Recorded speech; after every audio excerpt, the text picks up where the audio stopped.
Ollie, great to see you. It looked like a bit of a bumpy start to the weekend in practice from the outside. Just talk me through what the issue was with Jack's car, and Pierre had a few issues with the steering wheel early on as well. Yeah, I mean, look, it was fine from a performance side, and we looked pretty competitive where we wanted to be.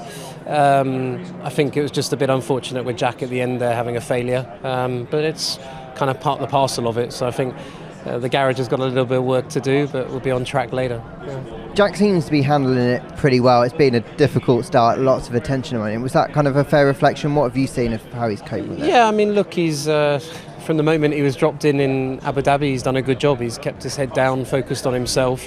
I think in Australia, it was clear to see throughout qualifying he was there sort of neck and neck with Pierre. He was a bit unlucky that final run in Q2 with a yellow. Otherwise, I think he would have been there as well. So I think I'm just more proud of the approach he's taken. And, you know, it's not easy, is it? You sort of get one weekend out the way, you're on to another new track, a sprint weekend. There's a lot of things thrown at them, but he's doing a good job.